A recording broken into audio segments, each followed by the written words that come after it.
ಕೃಷ್ಣ ಮಠದಲ್ಲಿ ಹಗಲಿಗೆ ನೈವೇದ್ಯ ಕ್ರಮ ಪ್ರಕಾರ ಆಗುತ್ತೆ. ಕೃಷ್ಣನಿಗೆ ಸಖತ್ ಉಣ್ತಾನೆ ಕೃಷ್ಣ, ಸಾಮಾನ್ಯ ಅಲ್ಲ. ನೋಡ್ಲಿಕ್ಕೆ ಮಾತ್ರ ಪೋರ ಅಷ್ಟೇ, ಉಣ್ಲಿಕ್ಕೆ ಮಾತ್ರ ಕಂಡರೆ ಮಾಣಿ ಉಂಡರೆ ಗೋಣಿ. ಅದು ನಮ್ಮ ಕೃಷ್ಣನೇ, ಸಖತ್ ಉಣ್ತಾನೆ. ಮಧ್ಯಾಹ್ನಕ್ಕೆ 14 ಸೇರು ಅಕ್ಕಿದ್ದು ಅನ್ನ ಒಮ್ಮೆಲೆ ಆಗಬೇಕು ಅವನಿಗೆ ಊಟಕ್ಕೆ.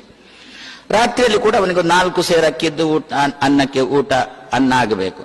ರಾತ್ರಿಯಲ್ಲಿ ಮಾತ್ರ ಬರೇ ಅನ್ನ ಊಟ ಮಾಡೋಲ್ಲ, ಅದಕ್ಕೊಂದು ಸಾಂಬಾರು ಬೇಕು. ಸಾಂಬಾರು ಹೇಗೆ ಮಾಡ್ತಿದ್ರು ಅಂತಂದ್ರೆ, ಇದು ಸುಮಾರು 72ನೇ ಇಸವಿಯಲ್ಲಿ ನಮ್ಮ ಗುರುಗಳ ಪರ್ಯಾಯ.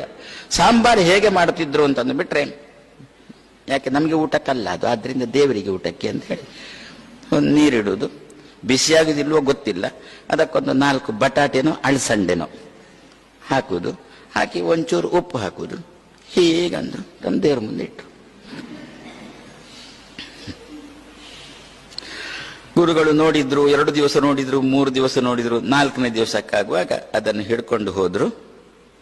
ಅವ ಮಾಡಿದವ ಊಟಕ್ಕೆ ಕೂತಾಗ ಆ ಅನ್ನ ಬಡಿಸಿದ್ರು, ಈ ಸಾಂಬಾರು ಹಾಕಿದ್ರು, ಉಣು ಅಂತಂದ್ರು, ಊಟ ಮಾಡು ಅಂತಂದ್ರು. ಆಪ್ರಿ ಅಶನಕ್ಕಂತ ಅಂಚೆನೆ ಎನ್ನ ದೇವರಿಗೆಲ್ಲ ಆಪ್ರಿ ಅಂತಂದ್ರು.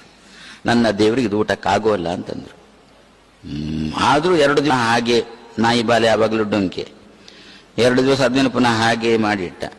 ಗುರುಗಳು ಏನು ಮಾಡಿದ್ರು ಅಂತಂದ್ರೆ, ದಿವಾನ್ರಿದ್ರು, ಬಲ್ಲಾಳ್ರು, ಅಣ್ಣಾಜಿ ಬಲ್ಲಾಳ್ರು ಅಂತ ದಿವಾನ್ರು, ಮಾತು ಕಮ್ಮಿ ಕೆಲಸ ಜಾಸ್ತಿ. ದಿವಾನ್ರ ಹತ್ರ ಹೇಳಿದ್ರು, ರಾತ್ರಿ ನೀವು ಅದೇ ಸಾಂಬಾರಲ್ಲಿ ಊಟ ಮಾಡಬೇಕು ಅಂತ.